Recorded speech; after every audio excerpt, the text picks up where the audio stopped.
Assalamualaikum warahmatullahi wabarakatuh. Ashamarka funne kabajamtoota daawwattoota Aashaa Indaka jirtu.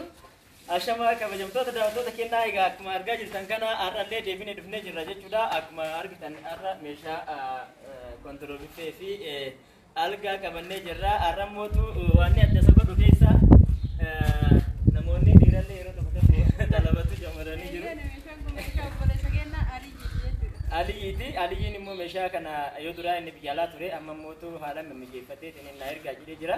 Amma erguu fi deemna jechuudha. Meeshaan kun dheeraa deema jechuudha sumaan.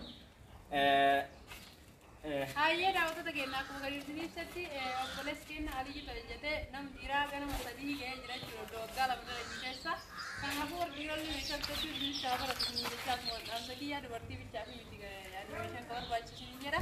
Daawwattoota keenya walumaa galatti agaruu viidiyoo keenya nama jentuudhaan like subscribe yookiin irraanfatina viidiyoo jemmootu gatii isaa wajjin isin beeksisna tokko tokko isaatiin biraa irraa konfirmidha waan jiru kana hundaayyuu firii jira kontiroolii jira waan hundaayyuu gatii isaa wajjin simna agaruu viidiyoo keenya nama jentuudha isin jedha daawwattoota keenya warra lakkoofsa keenya barbaadan duwwaa sagal 77 shantama jechuudhaan gara wasaatti xiqqoota isin jedha daawwattoota keenya amma kallattimaan gatii isaa wajjin nutti waan hayyee daawwattoota keenya algaan kun meetira taamsaadha daawwattoota keenya akkuma foto inni gargaaru kun ogeessa keenya irratti mul'isee jechuudha daawwattoota keenya uummata kaawwatu irratti jiru qomoon irraa inni jedha daawwattoota keenya algaan kun qarshii kuma 30 jedhame konfartii qabaa konfartiin kun baasifamee namoonni beekanii konfartiin isaaniitti jala mootiyyuu firaasha godhachuudha qaama tokkoffaa ta'edha daawwattoota keenya firaasha godhachuun isaa qarshii kuma 1 bitame kana fakkaata gatii isaa walumarratti sasabattanii beekuu dandeessan jechuudha wanti algaan kun illee algaan adiin kun qarshii bishanii beeytanii kana barbaadan immoo beekuu dandeessanii achillee diinota qabachuudha daawwattoota keenya.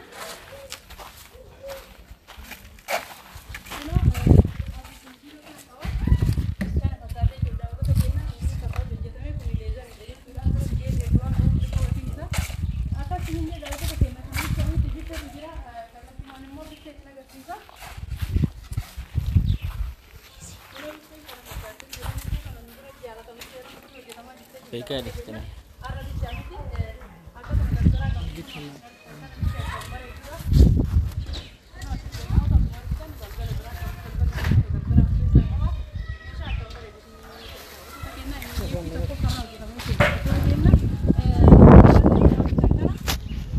Balbala qabachuudha daawwattoota keenya kunoo kana fakkaata meeshaa barbaadan gargaaruu dandeessanii meeshaa akka mul'atu barbaadan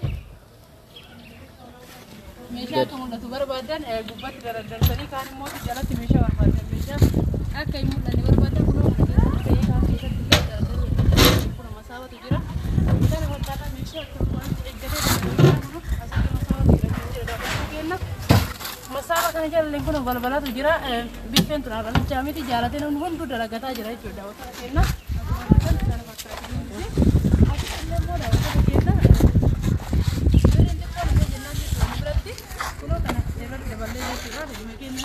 kana fakkaata algaan kun immoo akkuma argaa jirtan kana duubaan ispoonjii qaba jechuudha mataa duraanii bakka san keessa kiisii qaba kiisii isaa keessa wanta ta'e kaa'achuu dandeessanii baay'ee bal'aadha keessa gadi fagoodha as keessa illee wanta dhoksuu barbaadde yookaan wanta mistira taa'uu dandeessanii kana fakkaataa kunis walii ganamaa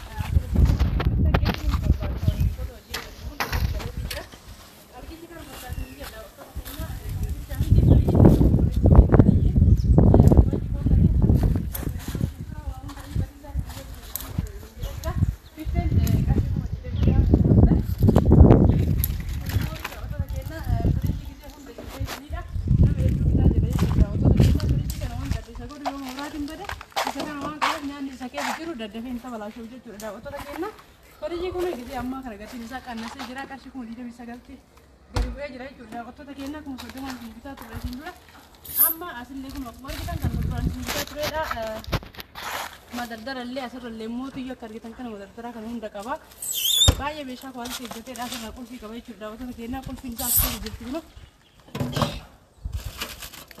as keessa jirti qabannaan harki isaa kun as keessa jira lama qaba qabannaa fi qulfii isaa bidoo asirratti ittiin qabsiisan jechuudha qabannaa isaa asirratti qabannaa qaba. Iddoo garaa isaa keessa jira daldala isaa akkasanii gatii isaa jiru jira asii immoo obboleessi kennaaliyyi bittaatti qaba jedhee jira. Bilisi lamaan jedhee inni fira keessa waantota kenna. Kana fakkaata bilisi illee kun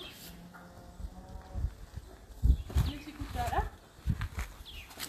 Kun waantota kenna. Algaa isaa wajjillee maasii jechuudha. Bilisiin kun kana fakkaata. Gara lachinu uffatti qabuu ta'a jechuudha. Waantota kenna. Kun kana fakkaata tokko isaa bashanii dhala maskadee inni kuma torbaan jechuudha. Waantota kenna kalaatii garaagaraa binneeni isin yaa walitti jechuudha. Beektaa waan barbaadan kan walitti jechuudha. Beektanii meeshaa fardisanii ta'ee meeshaa amma viidiyoo keenyaarraa kana fakkaata.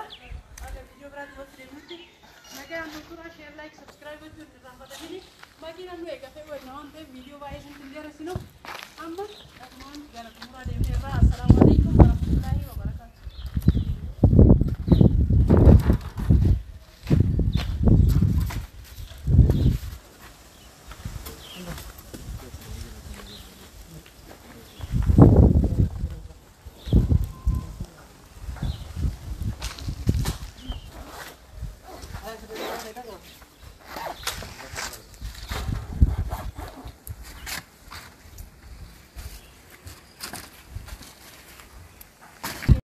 Hayyee daawwattoota keenyaa amma kallattii maanii gara fe'iinsatti ce'anii jiranii kun haala kanaan kadir fi ogeessi keenya kan bira hojjetu haala kanaan fe'anii qabanii gara makiinatti irratti yaasaa jiran jechuudha meeshaa.